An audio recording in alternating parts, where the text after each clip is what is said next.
Hey, welcome back. We only have one video this week, so I want to talk about the ideas of contrast and emphasis here. Um, so when I'm talking about emphasis, I'm talking about emphasizing an artwork in the first place to draw attention to it and gain viewership.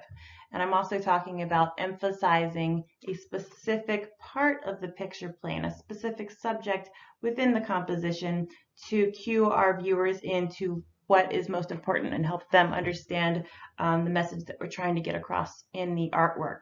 So this lecture is going to be divided into two sections. The first is going to talk about tricks that artists use to draw attention to their work as a whole. And then the second half will be about how artists create clear focal points within a picture plane, within a composition, so that the viewer can understand what within that image is the most important, what they should focus on, okay? And a lot of the times we'll use this idea of contrast to do that by making the focal point somehow different than the other parts of the composition, okay? So we're going to start off by talking about what can help to hold a viewer's attention for an artwork as a whole. So one thing that really draws a viewer in is narrative. And so think about stories. It's so much easier to pay attention to a story than it is, for instance, something that presents information as a graph, something that doesn't, it's harder to draw your attention with a chart or something rather than an anecdote, right? And so here we have a painting by De La Rose, and it is, I'm not going to tell you the title at first. I want you to take a second to look at this. What do you see happening here? So when we first see this piece, we notice that there's a woman in a gorgeous white dress. We can see that there are a couple of other women in the background who seem to be upset. We see a man kind of kneeling down and counseling her. She's kneeling. And then we notice the man in the red pants on the right side with the axe. And so we have to look at this for a while and put together all the clues to try to figure out what the narrative is here. And of course, it is a execution. The title of this piece is Execution of Lady Jane Grey, and it was an historical event. Okay, so narrative can really help to draw us in because we see all the different things happening, and we try to put it together and tell ourselves a story out of those clues. Another device that artists use sometimes to draw attention to their work is this idea of shock value. And so in the upper left, we see a piece that is shocking in terms of its medium. It's a novel medium. It's a piece by Damien Hirst, and it is a shark floating in formaldehyde. Okay, and so because it is such an unusual medium, it's not painting, it's not drawing, it's not something made in Photoshop, it gained quite a lot of attention. Other types of shock could be related to something being perhaps controversial because it's sacrilegious, like the piece in the bottom left by Andre Serrano. This piece is you might not be able to tell at first that this would be controversial. It looks like an image of Christ on the cross, and it's in this yellow and orangey kind of light. And the title of this piece is Piss Christ because it is a photograph of a statue of Christ on the cross that is in a jar of the artist's own urine. And he came out saying that this piece was made because the light from it was so beautiful that it highlighted the body in this beautiful yellow. But certainly this became a really controversial piece at the time because of the medium and the sacrilegious nature of it. And so I don't completely buy his explanation that the lighting was really good. I think if that was the case, he probably wouldn't have titled it Piss Christ. So that became a very controversial piece and very well known because it was so shocking. Another type of artwork that is shocking would be this idea of abject art. So in the middle here, we see this piece that you can see in the bottom right, it's called Shitted. It's a piece by Gilbert and George. They're two British artists who always work together in a pair. And abject art refers to any art that is made out of anything that's, or has a subject that is disgusting. And so here we see the two artists portrayed with stool. Um, and so they are kind of apparently well known just for making kind of disgusting, um, but kind of funny pop art pieces. And in the upper right, we have a piece that is somewhat shocking because of its sexuality, but also it has a kind of a political nature to it, criticizing kind of American racism and colonialism and kind of subjugation of people. And so work that is somehow controversial in some way or shocking in some way tends to gain a lot of viewership. People who hate it and people who like it, you know.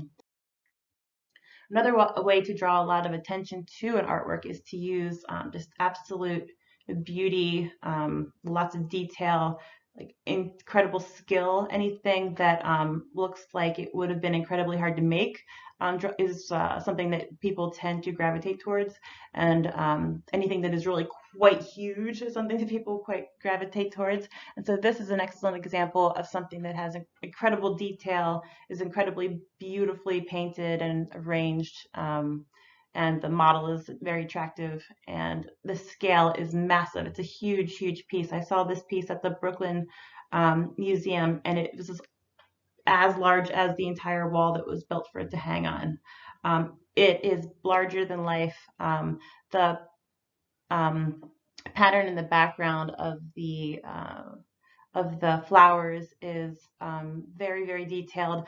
I got up close to this. I could see painted marks within the pants to show the individual stitching in the pants. That's how incredibly detailed this piece is. So it's just very, very luscious.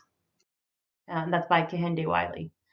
So we talked about a couple of things that really draw attention to work. One of them is scale, kind of beauty, skill, shock value, or narrative. These are things that really draw people to artwork, but not all artwork is necessarily made to be consumed by the masses. Some artists prefer to make work for a niche audience, a smaller audience. And so this is a piece I wanted to show you by Morandi.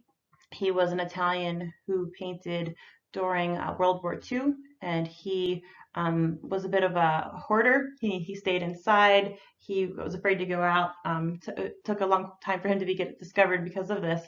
And his work is so subtle. He takes these maybe about a dozen, he took maybe about a dozen vessels, mostly ceramic vessels, rearranged them into different still life compositions, and painted them over and over and over. And he didn't use a lot of contrast in his work. You can see the softness and the kind of similarity in colors and values within this piece. And so even though this piece doesn't scream like, look at me, you know, like some of those other pieces that we looked at, it does have like a very nice kind of charm to it. And there are lots of artists who do make work that is more subtle, or who do make work that would not necessarily be something that would appeal to the masses or even kind of shock the masses. They make work for a smaller group. And I think this is an excellent time to be an artist who makes work that is more subtle or that is made for a niche group, because it's so much easier to find your audience out there. And so I don't mean to imply in any way that artwork should necessarily be loud or big or drawing a lot of attention to itself, but I did want to cover some of the ways that artists do draw attention to their work. Now we're going to focus on how to draw the viewer's attention to a specific part of one artwork, not to the artwork itself, but to something within the composition. And so we're going to talk about this as a focal point, that part of the composition that we look at first, that we're automatically drawn to because of the choices that the artist made to make it clear to us that we should be looking at that part the most. And so on the left here, we can see a Manet painting, and on the right, we can see this, this design that we looked at a couple of lectures ago. And we looked at this design a few lectures ago, talking about how crystallographic compositions cannot have a sense of continuation within them, where our eye goes into a certain direction, because everything is everywhere. So this crystallographic composition is one in which there is no focal point. So you absolutely don't know where to look. You just kind of look at everything equally. That's not what we're doing this week. We're talking about something more like what you see at the portrait on the left, where there's a clear subject, and then there's lots of other things in it as well. But we know very easily what the most important thing is in this, and it would be the person sitting for the portrait in his book. So if we think about a Jackson Pollock, this would be another example of a crystallographic composition with no focal point within it.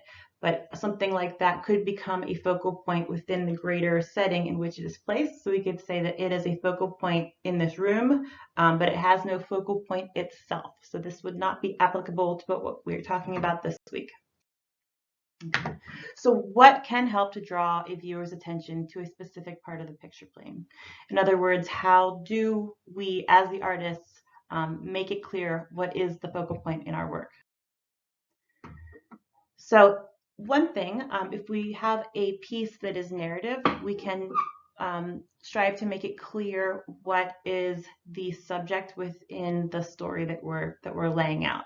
Okay, so this is a piece by Walton Ford, and we might be able to say that the subject is something like imperialism or colonialism, or like mocking the establishment. Like we could say that there's these grander ideas of what this piece is about, but in terms of being a little bit more literal within the objects within the composition, we could say fairly authoritatively that the monkey is the subject, right? The monkey is the subject because it's looking at us, it's in the middle, it's the largest thing. We'll go through lots of other examples of ways that you can make it clear what the subject is. So it's easy to remember that the subject is the most important part of a narrative and that objects are secondary, because if we think about the structure of a sentence, the subject is the noun that creates the actions, and the object of the sentence is that which is affected, right? And so the subject is always dominant.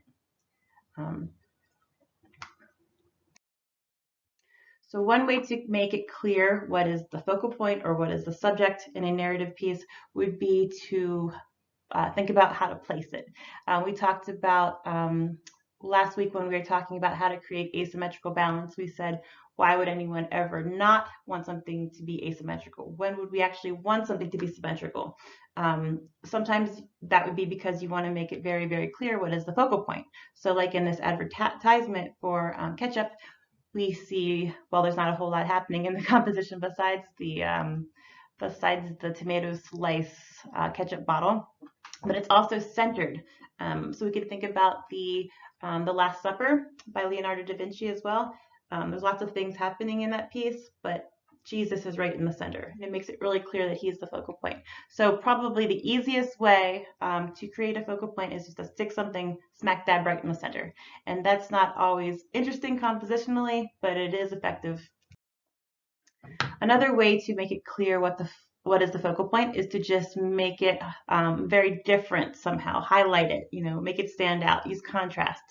And so here we can tell that the red pill-shaped shape in here is clearly the focal point because it is highlighted in that it's a different color, it's a different saturation than everything else, it's a different shape than everything else, and all those little black dots are more similar to each other than they are to it. And even that little line that goes through there, it's more similar to the circles in that it is also black. So it's pretty clear in this piece that what the focal point is, just because it's so different.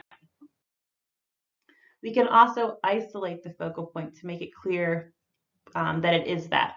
So here's an example by Andrew Wyeth. This is called Christina's World. Andrew Wyeth lived out in the country, and this is a portrait of one of his neighbors who was not able to use her legs, and so she lived on this farm, and she would actually pull herself to and from her home, like actually dragging herself across the field with her arms. And so this is a portrait of her showing kind of the rough life that she led. But you can see that there is quite a lot of space around her. You see nothing is overlapping her. If she were raised up a little bit so that her head overlapped across this lighter piece of soil, it might not be quite as effective as it is down here, because here she is completely surrounded by sameness, right? And so it makes it clear that she is alone, right? And she is important. We could also think about movement in these and direction. If most of the objects within your picture plane are facing one way and you make one object facing another way, then that clearly indicates that that one is the subject. It is the most important part because it is unique in some way. All right. So we can see this man in the front with the cup. This is a portrait. This is a kind of a documentary photograph by Dorothea Lange. She took photographs of people dealing with the Great Depression in the 1920s. So these are men, I believe they are waiting for unemployment checks in line here. Okay, so we're back to this piece because I do want to point out that, I mean, we already mentioned that the woman, Lady Jane Grey, in the middle, who's about to be executed, is the focal point, and it's clear because she's centered. She's got the lightest outfit on, and it is contrasted by the darkness of the robe of the man who is helping her onto the block, you know, where she's gonna have her head cut off. She's centered, she's bright, she's facing us. There's so many kind of hints here that she is the focal point. But I want you to be aware of this idea of accents as well. Artists sometimes put other objects around the subject that have something in common with the subject, but that are not as emphasized as the subject, to help to unify the piece and to further emphasize the focal point. So let me bring a highlighter up here. So you can see that Lady Jane Grey is wearing a white bandana covering her eyes, and it is in a curved shape, right? So we do see white popping up and curves popping up elsewhere in this composition. So if we look at this lady on the left who's mourning here, you can see that she has a similar, but not quite as bright, white accent to her outfit that also goes in a curved shape. Here, this man has a little white horizontal accent to his outfit as well. So these being near her kind of help to emphasize that she is important because they reflect what's happening in her, but but they're not as emphasized as she. And this curve also shows up in the background in lots of places. The curves here. We see lots of curves over here. We see a curve in her belt. We just see a lot of similar shapes happening throughout this entire composition. And we would say that these things are that reflect the focal point, but are not as dominant as it are accents. So today we talked about contrast and emphasis, getting an audience to notice an artwork in the first place with narrative, shock, kind of impressiveness, beauty and novelty. And then we also talked about focal points and accents and how important it is to use those to clue the viewer into what you're trying to say in the artwork. So your homework for Monday is to create a representational image. So we remember that means we want it to be not abstract. We want it to be clearly things that we could see and recognize in the world. It doesn't mean that they have to be things that really exist. I mean, they could be dragons and ghosts and things like that, but they have to be recognizable, not just shapes, okay? So create a representational image with a clear focal point and accents, and it can be any media, and any method. And hang tight, this is not over yet. I want to show you some more examples of accents. And so we talked about this Dorothea Lange piece earlier in terms of the direction, making it clear that he's the focal point, but I also want to point out some accents within this piece. And so looking at our focal point, we can see that he has a hat on. And so all these other guys in the background, every single one of them is also wearing a hat. So we could say that those are accents. And even though they are so similar to him in that regard, he is the one in the foreground, he's the one facing us, so it's still very clear that he is the focal point. We also have these lines coming across from the fence that he's leaning against, and in the background we do have this kind of similar line facing this way. We have the edge of this building also making a similar kind of directional line in the background that helps to unify the whole piece. So we do have in this also accents supporting our focal point. This one, this Manet painting is of a friend of his. Manet painted in the 1800s, and he was French, and he was friends with the French author Émile Zola, who wrote novels about poor people in France, and they were really about kind of social justice and highlighting the inequities in society at the time. And so here we have Émile Zola, clearly the focal point because he's in the center. There's a lot of contrast between the brightness of the book he's holding and the darkness of his jacket. The book in the middle is really quite bright. I mean, there's so many reasons that we can tell that he is the focal point. But let's talk about some of the accents in this piece. And I think this is a lovely piece because there are lots of things happening in the background that really respond to what is happening with the focal point. And so let's look at this book. It is basically a rectangle, even though he overlaps it a bit. And then you'll notice in the background, we have so many rectangles, all these books shooting out. We've got a poster of a Manet painting, because they're friends, he had that. We have another rectangle here. We have another rectangle here. We have basically a rectangle back over here. And so all of these reflect this book. We also have this yellow color over this rectangle. This is kind of yellowish over here. Things in here are a little bit yellowish, and they help to highlight his face, which is also kind of a bit of a similar hue to it and a kind of a similar kind of light value. Okay, and so these accents are really nice, not just because they tell you a little bit more about who he is, because I mean, he's got so many books in the background, his friendships with artists, but they also relate to what is happening within the focal point himself, and it helps to kind of elevate the focal point and unify the piece as a whole. So for your homework, you are going to be creating something that is representational, that has a clear focal point using a lot of the methods and tricks that we talked about in this lecture. And you're also going to be including focal points. So remember, focal points are things that relate.